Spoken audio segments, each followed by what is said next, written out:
talk back like she wanna talk. Hi guys, welcome to our channel Zone 14 Football. So இன்றைக்கி premier league game week 17 review தான் நம்ம பார்க்க போகிறோம். And இந்த ரிவ்யூக்கு அஸ்வின் வந்து நம்ம கூட ஜாயின் பண்ண மாட்டார். பிகாஸ் கொலம்பியாவில் கிறிஸ்மஸ் செலிப்ரேஷன் பீக்காக பண்ணிட்டு இருக்கனால அவர் செம பிஸியாக இருக்கார். அண்ட் இந்த கேம் வீக் ரிவ்யூ ஃபுல்லாக நான் தான் பண்ண போகிறேன்.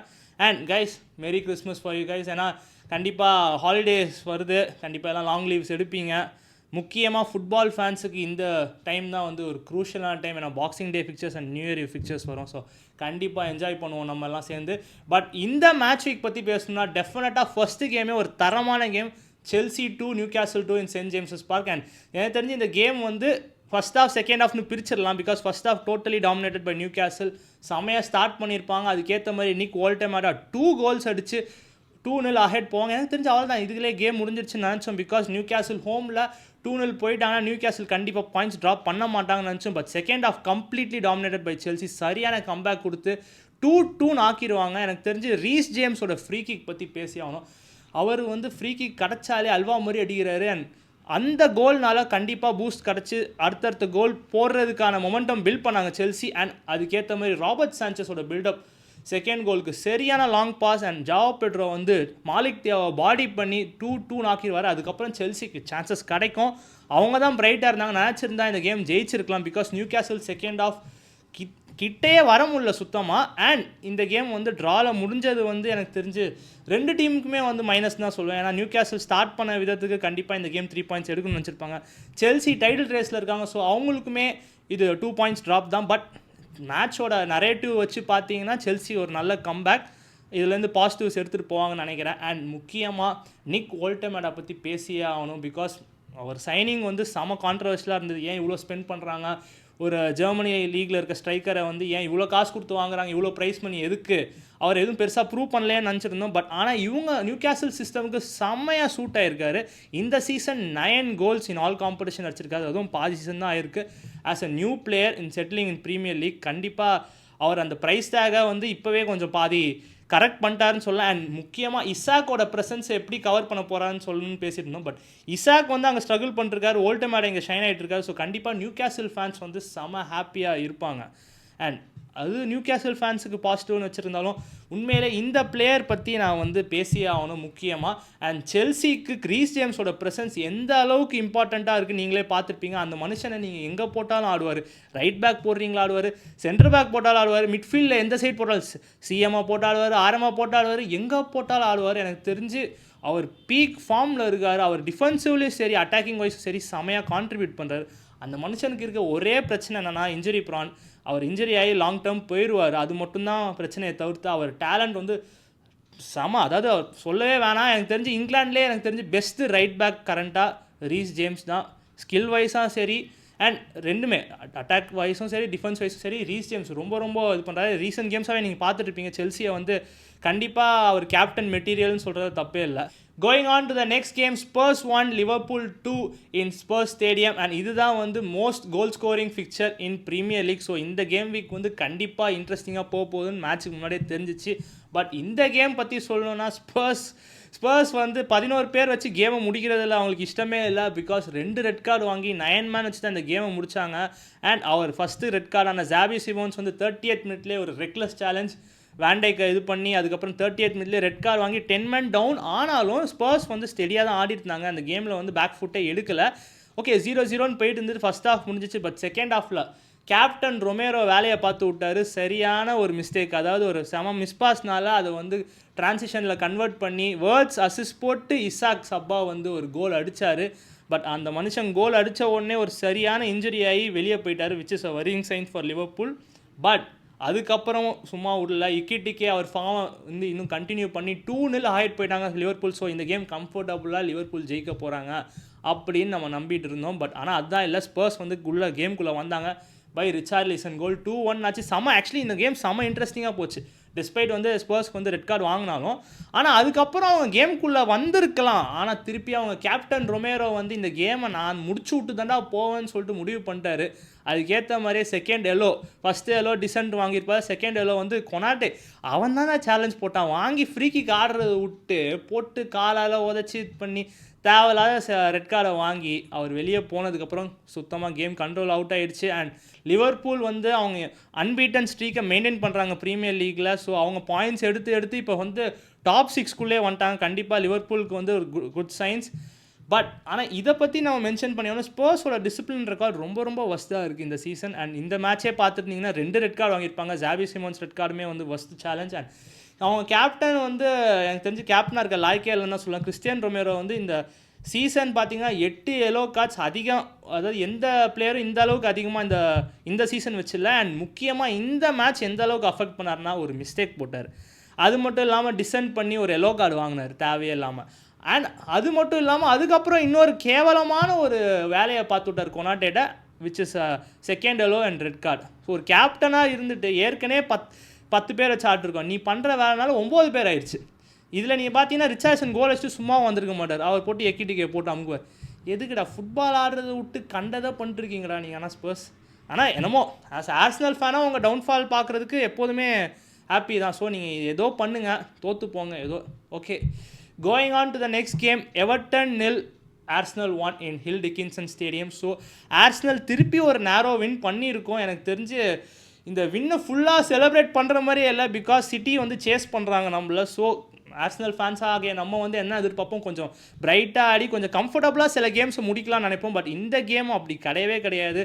செம்ம டைட்டாக தான் போச்சு. அந்த ஒரு இன்சிடென்ட்னால மட்டுமே நம்ம 3 பாயிண்ட்ஸ் எடுத்துகிட்டு போனோம், விச் இஸ் ஓப்ரைனோட பெனால்ட்டி இன்சிடென்ட். அந்த பெனால்ட்டி இன்சிடென்ட் கிடச்சி அண்ட் விக்டர் கியோகேரெஸ்க்கு வந்து அது கொடுத்தது கண்டிப்பாக ஒரு கான்ஃபிடன்ஸ் பூஸ்ட் ஆகும், ஒரு நல்ல பெனால்ட்டி. அண்ட் முக்கியமாக அது சாக்கா எடுக்காமல் இருக்குது எனக்கு தெரிஞ்ச டாக்டிக்கல் மூவாக கூட நம்ம சொல்லலாம், பிகாஸ் இங்கிலாந்து பிளேயர்ஸ் பிக்ஃபர்டும் சாக்காவும். அண்ட் பிக்ஃபர்டுக்கு வந்து நல்லா ஹோம் ஒர்க் பண்ணுவார் பெனால்ட்டிஸ். ஸோ கியோகேரிஸ் எடுக்க விட்டது வந்து எனக்கு தெரிஞ்ச அது டாக்டிக்கல் மூவாகவும் நல்லா இருக்குது, ப்ளஸ் கான்ஃபிடன்ஸ் பூஸ்டாகவும் நல்லா இருந்தது. ஸோ 1-0 அஹெட் போனோம். பட் அதான் போன கேம் கம்பேர் பண்ணும்போது வி ஹவ் கிரியேட்டட் சான்சஸ், நிறைய சான்சஸ் கிரியேட் பண்ணோம். ட்ரோசார்ட் போஸ்ட்டில் அடிச்சிருப்பார், ஜுபிமெண்டி போஸ்ட்டில் அடிச்சிருப்பார். பட் ஆனாலுமே ஒரு பயம் இருந்துகிட்டே இருந்தது, எப்போ வேணாலும் நம்ம கோல் கன்சீட் பண்ணுவோன்ற ஒரு பயம் கண்டிப்பாக இருந்தது. அண்ட் 1-0 லீடை வச்சு கண்டிப்பாக முடிக்க முடியாதுன்னு நினச்சேன். பட் ஆனால் ஏதோ பண்ணி 3 பாயிண்ட்ஸ் எடுத்துகிட்டு போயிட்டோம். பட் ஆனால் definitely attack has to be improved. நம்ம வந்து சீக்கிரமாக கேமை பெட்டுக்குள்ளே போட்டு முடிச்சாதான், ஏன்னா லாஸ்ட்டில் எந்த டீமாக இருந்தாலும் கம்பேக் பண்ணலாம் 1-0 வச்சுருந்தா. பட் ஓகே, எதாவது டெஸ்பைட் எல்லாம் இது பண்ணாலும் நம்ம 3 பாயிண்ட்ஸ் எடுத்துகிட்டு போயிட்டோம். பட் கண்டிப்பாக இதை நான் மென்ஷன் பண்ணியே ஆகணும், ஏன்னா கேப்ரியலோட இன்ஜுரி வந்து கண்டிப்பாக ஆர்சனலை பயங்கரமாக அஃபெக்ட் பண்ணுதுன்னு சொல்லலாம். ஏன்னா அவர் போனதுக்கப்புறம் நீங்கள் பார்த்தீங்கன்னா டிஃபென்ஸ் ரொம்ப ஷேக்கியாக இருந்தது. அண்ட் ஏற்கனவே நமக்கு தெரியும் மிட்ஃபீல்டுமே கொஞ்சம் கேஸ் அவுட் ஆகிட்டாங்க. ஸோ டிஃபென்ஸ் எல்லாரும் போனதில் வந்து முக்கியமாக கேப்ரியல் ப்ரெசன்ஸ் இல்லாதது கிளியராக தெரியுது. ஏன்னா சலிபா வந்துட்டாலுமே சலிபா வந்து கொஞ்சம் ஷேக்கியாக தான் ஆடுறாரு உள்ளே வந்ததுக்கப்புறம். இந்த மேட்ச் அதுவும் பர்டிகுலராக எவர்டன் மேட்ச் ரொம்ப ஷேக்கியாக இருந்தார். ஸோ கேப்ரியல் எப்போ சீக்கிரம் வராரோ அவ்வளோக்கு அவ்வளோ ஆர்சனலுக்கு நல்லது, because பேக்லைன் is very struggling. And அதுக்கேற்ற மாதிரி அட்டாக்குமே வந்து நல்லா பிரைட்டாக ஷைன் ஆகிட்டு இருக்குன்னு சொல்ல முடியாது. ஏன்னா அட்டாக் ஒரு 3-4 கோல்ஸ் அடித்து நம்ம கேமை சீல் பண்ணால் கூட இதை இது பண்ணிடலாம். ஆனால் அட்டாக்குமே கொஞ்சம் பிரச்சனையாக இருக்குன்னா நான் டிஃபென்ஸை கண்டிப்பாக ப்ளேம் பண்ண மாட்டேன், பிகாஸ் இருக்கிற டிஃபென்ஸ் வச்சு நம்ம நல்லாவே பண்ணிகிட்ருக்கோம். அண்ட் இந்த கேம் ஒரு மாதிரி ஷேக்கியாக ஆடினாலும் 1-0 பிடிச்சிட்டு க்ளீன் ஷீட் வச்சுட்டு போகிறோம் எவர்டன் ஹோமில். Because Everton away from home definitely ஆர்சனலுக்கு ஒரு not a proper hunting ground, ஏன்னா கண்டிப்பாக பாயிண்ட்ஸ் லூஸ் பண்ணுவோம். அண்ட் இந்த மேட்ச் முக்கியமாக நம்ம பாயிண்ட்ஸ் எடுத்துகிட்டு வந்ததுக்கு முக்கிய ரீசன் டெக்லான் ரைஸ் மட்டுமே. பிகாஸ் அந்த மனுஷன் மட்டும்தான் மிட்ஃபீல்டில் ஓயாமல் வேலை பார்க்குறாரு. அவர் பால் ட்ராக் பண்ணுறதா இருக்கட்டும், டிஃபென்சிவ் கான்ட்ரிபியூஷன் போடுறதா இருக்கட்டும், பாலை ட்ரைவ் பண்ணிட்டு அட்டாக் எடுத்துகிட்டு போகிறதா இருக்கட்டும், எல்லாமே அவர் தான் டோட்டலாக கான்ட்ரிபியூட் பண்ணுறாரு. ஏன்னா உங்களுக்கே தெரியும் டிஃபென்சிவ் ஏரியாஸில் ஆர்சனலுக்கு எத்தனை பிளேயர்ஸ் இன்ஜுரி இருக்காங்க. ஸோ அங்கேயே வந்து ஷேக்கியாக இருக்குது. ப்ளஸ் ஜுபிமெண்டி கொஞ்சம் கேஸ் அவுட் ஆகிட்டார், கிளியராக தெரியுது அவருமே பெர்ஃபார்ம் பண்ணுறதில்ல லாஸ்ட் ஃபியூ கேம்ஸ். அண்ட் முக்கியமாக ஓடேகார்டு இன்ஜுரிக்கு அப்புறம் தான் வந்திருக்காரு, அவரும் பெருசாக பெர்ஃபார்ம் பண்ணுறதில்ல. ஸோ சிங்கிள் மேனாக வந்து ஜான்ஸ்னோ எப்படி வந்து அந்த ஸ்வாடை பிடிச்சி நிற்கிறாரோ அதே மாதிரி தான் எங்களுக்கு டெக்லான் ரைஸ் இப்போ நின்றுருக்காரு. அவரை வச்சு மட்டும்தான் ஓட்டிகிட்டு இருக்கோம் கண்டிப்பாக சொல்லலாம். எனக்கு தெரிஞ்ச அவரை வச்சு நீங்கள் எந்த பிளேயரோடையும் தயவு செஞ்சு கம்பேரே பண்ணாதீங்க. ஏன்னா அவர் லெவலே வேறு, டிஃபென்சிவ் வைஸும் சரி அட்டாக்கிங் வைஸும் சரி. அவர் வந்து பிவோட்டாக ஆடி சிடிஎம்மாக ஆடினாலும் சரி, அவர் இன்னொரு அட்டாக்கிங் மிட்ஃபீல்டராக லெஃப்ட் ஹேண்ட் சைட் போட்டாலும் சரி, எல்லா சைடுமே அவர் பக்காவாக ஆடுறாரு. எனக்கு தெரிஞ்சு டெக்லான் ரைஸ் மாதிரி ஒர்க் ரேட் போடுறது ப்ரீமியர் லீக்கில் ஒரு மிட்ஃபீல்டர் எனக்கு யாராவது நேம் பண்ணி சொல்லுங்கள், கண்டிப்பாக கிடையாதுன்னு நான் சொல்வேன். ஏன்னா அந்த அளவுக்கு அந்த மனுஷன் ஒர்க் ரேட் பண்ணுறாரு. அவர்னால மட்டுமே நாங்கள் பாயிண்ட் எடுக்கிறோன்றதை நான் டெஃபினட்டாக நம்புகிறேன். யா, and going on to the next game, West Ham 0 Manchester city 3 in Etihad stadium. And Manchester city அவங்க வின்னிங் ரன்னை வந்து செம்மையாக கண்டினியூ பண்ணி எனக்கு தெரிஞ்சு 7 to 8 மேட்சஸ் ஜெயிச்சுட்டு தான் இருக்காங்க. அண்ட் அவங்க வந்து 2 points தான் டிஃப்ரென்ஸ் இருக்குது ஆர்சனலோட. அவங்க எப்போ வேணாலும் மேலே வந்துடலான்ற மாதிரி தான் இருக்காங்க. அண்ட் அட்டாக்கிங் வைஸ் அன்ஸ்டாப்பபுளாக இருக்காங்க. முக்கியமாக எர்லிங் ஹாலண்ட் இந்த கேமும் 2 கோல் ஒரு அசிஸ்ட் போட்டு வந்து செதைச்சு விட்டார். அண்ட் அது மட்டும் இல்லாமல் சர்க்கியோட ப்ரெசன்ஸுமே எந்த அளவுக்கு இம்பாக்ட் ஆகுதுன்னு நம்ம லாஸ்ட் ஃபியூ கேம்ஸாக சொல்லிட்டு இருந்தோம். இந்த கேமுமே சரி, அவர் வந்து அவரோட அபிலிட்டியே வந்து 2 ஃபுட்லேயும் வந்து அவர் நல்லா ஆடுறதுனால எனக்கு தெரிஞ்சு ப்ரீமியர் லீக்லேயே அவர் தான் strong food and week food percentage வந்து செம்ம ஜாஸ்தியாக இருக்குது. 2 ஃபுட்லேயுமே அவர் கிரியேஷன் பண்ணுவார். ஸோ எனக்கு தெரிஞ்சு மான்செஸ்டர் சிட்டி இப்போ ரைஸ் ஆகிட்டே இருக்காங்க. எனக்கு ஒரு ஆர்சனல் ஃபேனாக டெஃபினட்டாக வரிங்காக இருக்குது. பிகாஸ் நாங்கள் எப்போ ட்ராப் பண்ணாலும் அவங்க கண்டிப்பாக ஃபஸ்ட்டு போகிறதுக்கு ரெடியாக இருக்காங்க. ஸோ அது ஒரு நல்ல அவங்களுக்கு சிட்டி ஃபேன்ஸ்க்கு இது கண்டிப்பாக ஒரு நல்ல சைன். பட் முக்கியமாக ஹாலாண்டோட ரெக்கார்டை பற்றி மென்ஷன் பண்ணி ஆகணும். இப்போ தான் வந்து கிறிஸ்டியானோ ரொனால்டோட ரெக்கார்டை பிரேக் பண்ணி சர்பாஸ் பண்ணி 104 ப்ரீமியர் லீக் கோல்ஸ் அடித்து அந்த ஒரு ரெக்கார்டை பிரேக் பண்ணியிருக்கார். அண்ட் இந்த season 19 premier league goals in 17 games. So இந்த மனுஷன் செம அன்ஸ்டாப்பபுளாக இருக்கார். மேட்ச் முடிச்சுட்டு கறி வேறு சாப்பிட்ருக்காரு. இவன் வந்து இந்த ஃபார்மில் இருந்து ப்ளஸ் சிட்டி பிளேயர்ஸ் எல்லாம் சப்போர்ட் பண்ணாங்கன்னா கண்டிப்பாக சிட்டி வந்து இந்த சீசன் வந்து எனக்கு தெரிஞ்சு அவங்க யாரும் நோட் பண்ண மாட்டுறீங்க. எனக்கு தெரிஞ்சு அவங்க டைட்டில் ஃபேவரட்ஸாக கூட இருக்கலாம். ஏன்னா கண்டிப்பாக ஆர்சனல் கண்டிப்பாக நாங்கள் இன்னும் அடிக்கலை. ஆனால் அது வந்து இந்த சீசன் அடிச்சிருவோம்னு நம்பிட்டு இருக்கோம். பட் ஆனால் இவங்க திருப்பியும் ஒரு நல்ல ஃபார்ம் பிடிச்சி டைட்டில் ரேஸ் வரும்போது கண்டிப்பாக வரிங் சைன்ஸ். ஏன்னா நான் அவங்க பாயிண்ட்ஸ் ட்ராப் பண்ணணும்னு எதிர்பார்க்கவே முடியாது. பிகாஸ் நம்ம கையில் என்ன இருக்குன்னா நம்ம ஜெயிக்கிறது மட்டும்தான். மித்த டீம் தோக்குறது நம்ம கையில் இல்லை. அண்ட் அதுக்கேற்ற மாதிரி சிட்டி பாயிண்ட்ஸ் லூஸ் பண்ண போகிற மாதிரியே எனக்கு தெரியல சத்தியமாக. ஸோ அதை வெயிட் பண்ணி தான் பார்க்கணும். Going on to the next game, Aston villa 2 Manchester United 1. And Aston villa அவங்களோட வின்னிங் ஸ்ட்ரீக்கை 7 மேட்சஸ் ஆக்கிட்டாங்க இன் ப்ரீமியர் லீக். அண்ட் அது மட்டும் இல்லாமல் 3 points கேப்பை மெயின்டைன் பண்ணிட்டே இருக்காங்க with the league leaders Arsenal. So அவங்க டெஃபினட்டாக நம்ம கான்ஃபிடென்ட்டாக சொல்லலாம் அவங்க டைட்டில் ரேஸில் இருக்காங்கன்னு. அண்ட் முக்கியமாக இந்த மேட்ச்சுமே மார்கன் ராஜஸ் ஷோன்னு சொல்லலாம். பிகாஸ் பிரேஸ் அடித்து ஈஸியாக இந்த கேமை ஜெயிக்க வச்சுட்டாரு. ஏன்னா அவர் அடித்த 2 கோலுமே கிட்டத்தட்ட சிம்லர் பேட்டர்ன் தான். அந்த செமையாக வந்து கேர்லர் அடிச்சிருப்பார். அண்ட் முக்கியமாக அவரோட இன்ஃப்ளூயன்ஸ்னாலேயே இந்த கேம் வந்து ஜெயிச்சிருப்பாங்க. குன்யா வந்து யுனைடெடுக்கு நல்லா ட்ரை பண்ணியிருப்பார். அவர் ஒரு கோல் அடிச்சிருப்பார். அண்ட் முக்கியமாக மான்செஸ்டர் யுனைடெட் ஃபேன்ஸுக்கு ஒரு வரிங் சைன்ஸ் என்னென்னா அவங்க கேப்டன் ப்ரூனோ ஃபெர்னாண்டஸ் வந்து 40th மினிட்ல இன்ஜுரின்னு சொல்லிட்டு வெளியே போயிடுவார்.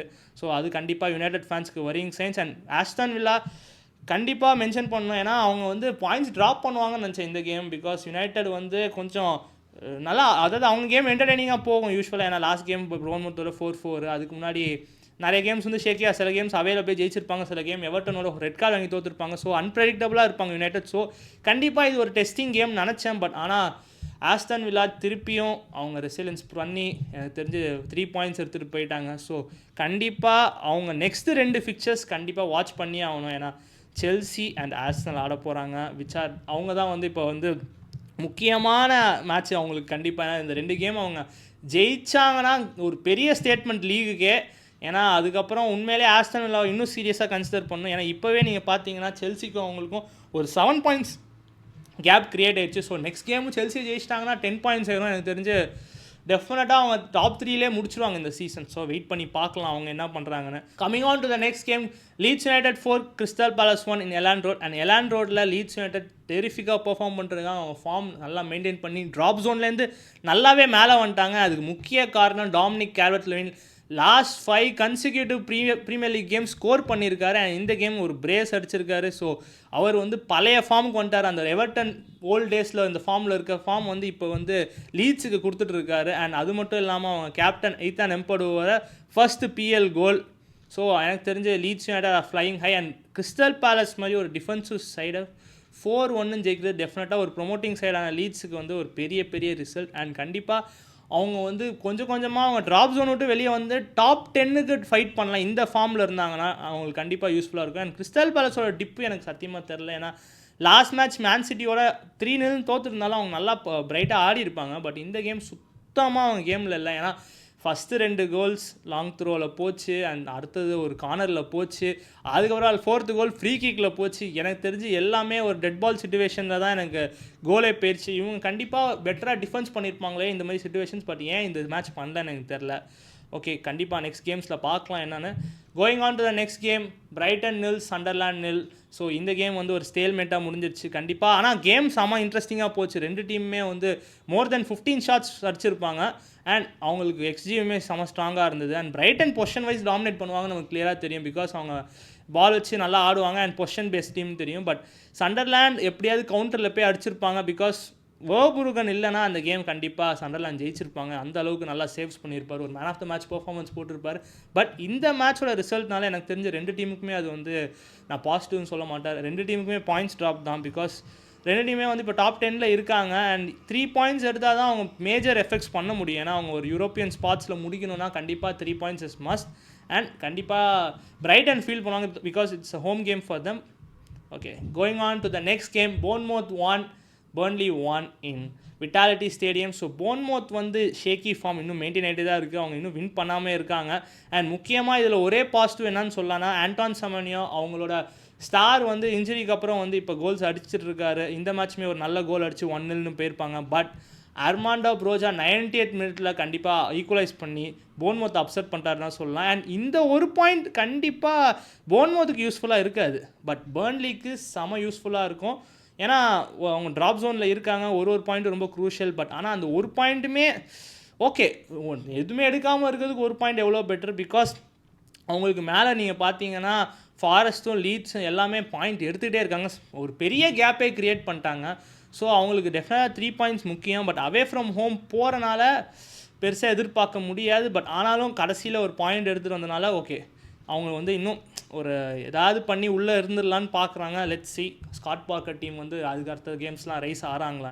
Going on to the next game. Wolves 0 Brentford 2 in Molineux Stadium. And உல்ஸோட ஒஸ்ட் ஃபார்ம் கண்டினியூ ஆகிட்டே இருக்குது. அவங்க 17 கேம்ஸில் 2 பாயிண்ட் தான் வச்சுருக்காங்க. இன்னமும் அவங்களுக்கு ஒரு வின்னு கூட இல்லை. அண்ட் முக்கியமாக பிரென்ஃபர்டு ஓகே, இது வந்து டெஃபினட்டாக அவங்க ஃபார்மில் இல்லை. 3 பாயிண்ட்ஸ் எடுத்தே ஆகணுன்றது ஒரு கட்டாயம் இருந்தாலும் அவே ஃப்ரம் ஹோம் போகிறாங்க. ஏன்னா அந்த மாதிரி டீம் எப்போ வேணாலும் சர்ப்ரைஸ் பண்ணலாம். ஏன்னா லாஸ்ட் கேம் தான் ஆர்சனலை வந்து கிட்டத்தட்ட ஒரு பாயிண்ட் எடுத்துகிட்டு போயிருப்பாங்க எமிரேட்ஸில். பட் ஆனால் இந்த game Keane Lewis Potter brace அடித்து கிளியர் கட்டாக முடிச்சிருப்பார். பட் ஆனாலும் அவங்களுக்கு ஒரு பெனால்ட்டி சான்ஸ் கிடச்சிருக்கும் உல்ஸுக்கு. ஸோ அதை அடித்து கேமுக்குள்ளே வர ட்ரை பண்ணியிருக்கலாம். பட் ஸ்டான் லார்சன் வந்து ஒரு ஒஸ்ட்டான பெனால்ட்டி அடிச்சிருப்பார். அவங்க ஃபேன்ஸ் செம்ம டிசப்பாயிண்ட் ஆயிருப்பாங்க. நீங்கள் மொலினியோவில் பார்த்தீங்கன்னா பாதி ஸ்டேடியமில் வந்து காலியாக தான் இருக்குது. ஏன்னா ஃபேன்ஸ் சுத்தமாக ஹோப் இல்லை. கண்டிப்பாக அவங்க ரெலிகேட் ஆக போகிறாங்க. பிகாஸ் ட்ராப் ஜோனுக்கு வெளியே வர்றதுக்கு வெஸ்டாம் பர்ன்லியாலே ரொம்ப கஷ்டம். அண்ட் இவங்களால கண்டிப்பாக எனக்கு தெரில. ஏன்னா அவங்களால வெளியே வர முடியுமான்னு தெரில. அந்த அளவுக்கு கீழே இருக்காங்க. 2 பாயிண்ட் வச்சுலாம் ஏதோ ஒரு மிராக்கிள் நடந்தால் மட்டுமே அவங்களால வர முடியும். இப்போ ஆஸ்டனில் எப்படி கண்டினியூஸாக ஜெயிச்சிட்டு இருந்தாங்க அந்த மாதிரி ஏதாவது ஒரு ரன்னு போட்டால் மட்டும்தான் அவங்களால உள்ளே வர முடியும். Which is not possible. So உல்ஸ் ரொம்ப வருஷம் கழிச்சு டெஃபினட்டாக சாம்பியன்ஷிப் போகிறாங்க. பட் நெக்ஸ்ட்டு ஃபியூ கேம்ஸ்லாம் இருக்குது. கொஞ்சம் சர்ப்ரைஸ் பண்ணலாம். பெரிய டீம்ஸ் அப்செட் பண்ணி கீழே இழுத்துட்டு வரலாம். அந்த வேலையாவது பார்க்குறாங்களான்னு பார்ப்போம். ஸோ இன்றைக்கி ரிவ்யூ மோஸ்ட்டாக முடிச்சிட்டோம். அண்ட் நெக்ஸ்ட்டு கேம் வந்து ஒரு கேம் இருக்குது which is for Fulham and Nottingham Forest. So bottom of the டேபிளில் இது வந்து ரொம்ப க்ரூஷியலான கேம். பிகாஸ் யார் 3 பாயிண்ட் எடுத்தாலும் ட்ராப் ஜோன்லேருந்து நல்லாவே மேலே வரலாம். ஸோ அந்த கேம் மண்டே நைட் ஃபுட்பால் என்ன நடக்க போகுதுன்னு தெரில. But I predict like Fulham ஹோம்னால கண்டிப்பாக ஃபுல்ஹாம் ஜெயிக்க வாய்ப்பு இருக்குது. நேரோ விக்ட்ரி. பட் தெரில, வெயிட் பண்ணி பார்ப்போம். ஸோ இந்த ரிவ்யூ முடிஞ்சிச்சு guys. So next games after Christmas இந்த வீக்கெண்ட் வரும். ஸோ அது வரைக்கும் வெயிட் பண்ணி பார்ப்போம். அண்ட் மறக்காமல் நம்ம சேனலை சப்ஸ்கிரைப் பண்ணலாம், சப்ஸ்கிரைப் பண்ணிக்கோங்க. அண்ட் பெல் ஐக்கானை கிளிக் பண்ணிக்கோங்க. அப்போ தான் நம்ம வீடியோஸ் உங்களை ரெகுலராக வந்து ரீச் ஆகும். And bye guys and merry Christmas. Enjoy பண்ணுங்கள் லீவை.